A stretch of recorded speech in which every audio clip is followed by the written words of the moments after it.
Оти ние можеме тука да си наброиме, да си испарафираме многу работи, меѓутоа како доаѓа до нив овој рамковен договор, додека да биде потпишан, додека беа лидерите на партиите во Охрид, Македонија има 20 мртви. Може ли некој на тоа да затвори очи?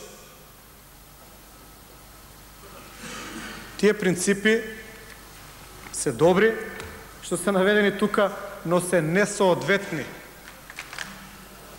И сметам дека треба македонската јавност,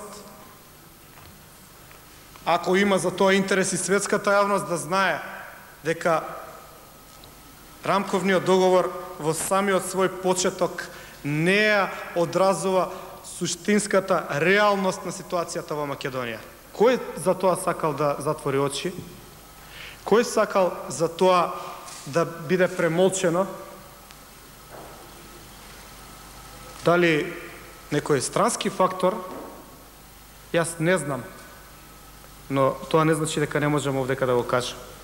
И го кажувам и останувам на тоа, дека не соодветствува на македонската реалност.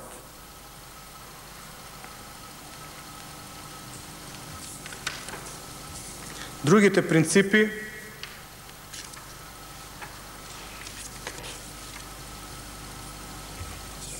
да речеме за полицијата, изборувам малку поопширно, се извинувам што е така, меѓутоа реков дека се малку вакви седници и можности во животот на еден човек, сакајки или не сакајки. Изборувам опширно затоа што сметам дека македонскиот народ е во заблуда. Тој денеска е опсипан на вести, во вестници, од невладини организации, од разни емисари, од партиски доброволци, од различни мешетари, е опсипан со објаснувања дека ова е договор за мир, дека секој што е против тој договор е за војна, дека со овој договор се ќе биде постаро, дека ќе тече мед и млеко, без да излезе некој и суштински и реално да му каже од кај тргна работиве, а какви ќе бидат после ова. И мислам дека ние немаме право, како пратеници, како луѓе одговорни пред македонскиот народ, тие работи да ги премолчиме.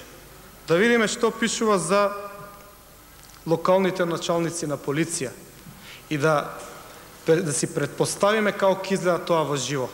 Односно, како ќе изгледа тоа во Тетово или во Гостивар после 6 месеци. Локалните началници на полиција ќе ги избираат совети на општините од листи на кандидати предложени од страна на МВР и истите редовно ќе комуницираат со советите. Ја не знам дали вие планирате, као пратеници, се обраќам на сите, али македонци, ама македонци, кога ќе заврши цела ова пародија и фарса, да одите во Тетово. Некои кои што ќе коалицираат со Али Ахмети ќе може да одат во Тетово. Тие што нема да коалицираат со Али Ахмети, планираат ли да отидат во Тетово, ама да не бидат пратеници, да им заврши мандатот? Тоа значи дека вас ќе може терористот што денеска пука и убива македонци, затоа што нема да го идентификува никој од вас, ќе нема политичка волја да се затворат тие, ќе ги амнестирате. Тој ќе биде полицаец, оти нема да може да бидат во полицијата примени најнебитните терористи, ќе бидат најинстакнатите, најдокажаните, затоа што ќе им треба имунитет од државата. Тие ќе бидат полицајци кои што вас ќе ве легитимираат во Тетово и во Гостивар, и ако не им се допаѓа нешто кај вас, може да ве измалтретираат колку што сакаат, и понатака ако се спротивставите, ќе може да кажат дека се спротивставиле на апсење и вие да бидете криви.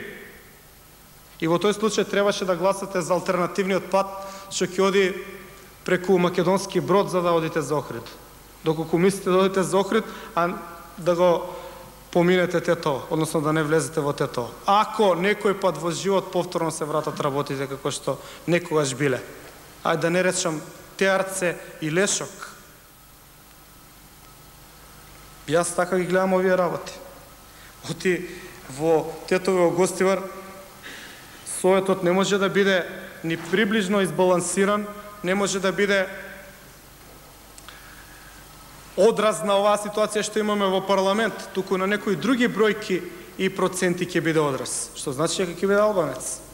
Што не значи дека до сега не бил.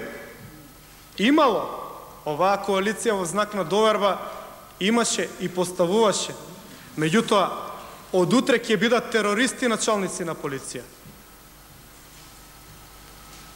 И многу ме интересира за пратеничката група на СДСМ дали ќе излезе некој да контрира на ова или ќе молчите од страф од терористите. Тоа сакам да го слушнам.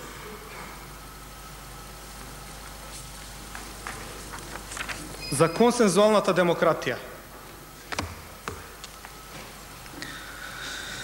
За Уставниот суд, 1/3 од судиите ќе се избира од страна на собранието со мнозинство од вкупниот број пратеници, која ќе содржи мнозинство од вкупниот број на пратеници кои тврдат дека припаѓаат на заедниците кои што не се мнозинство, односно мнозинско население во Македонија.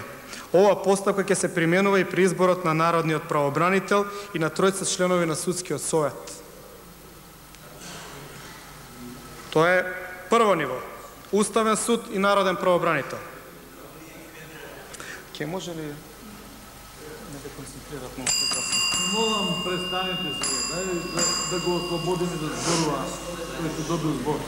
Уставните амандмани и Законот за локална самоуправа нема да може да се усвојат без квалификувано мнозинство на 2/3 од гласовите, во рамките на што ќе мора да има мнозинство од гласовите на пратеници кои тврдат дека припаѓаат на заедниците кои не се мнозинско население во Македонија. Значи, Уставен суд, народен правобранител, уставни амандмани, Закон за локална самоуправа. 4.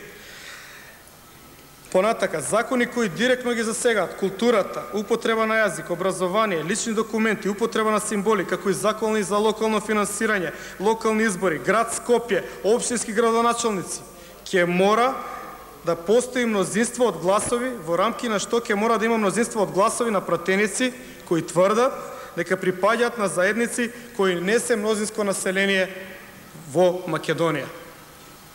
5 ниво. Јас немојте да ме разберете дека не сум демократ, дека сметам дека не треба албанците да се изјаснат за сите овие работи. Меѓутоа, што е ако не консензуална демократија на сите овие 5 нивоа, услов да биде пола да се изјаснат, ако не, нема ништо од тоа. Па се укинува она што се нарекува механизам, просто мнозинство, апсолутно мнозинство, 2/3 мнозинство, оти ништо од тоа нема да важи. Вие можете да имате 80 пратеници за промена на устав. Меѓутоа, под претпоставка дека има 25 албански пратеници. 12 се изјасниле. Не ви важи промената на уставот. Ќе се доведеме у позиција на шах. Никој пат ништо да не може да се смени. И верувајте, тоа е дефиницијата на пропаста. Кој ги ограничува пратениците кои што не се македонци да поднесат барања за промена на устав? Еве 25 се не се доволно. Ќе земат 5 пратеници од СДСМ, ќе станат 30. Ќе ги поднесат промените на устав. Нека не убедат. Нека излезат, нека кажат, вака е, вака е, вака е. Еве, нека земат 5 пратеници од ВМРО ДПМН. Гледам, реагирате од место. Ако ги убедат пратеници од СДСМ, предпоставам дека би можеле да убедат и пратеници од ВМРО. Меѓутоа, утре еден од нив да не биде задоволен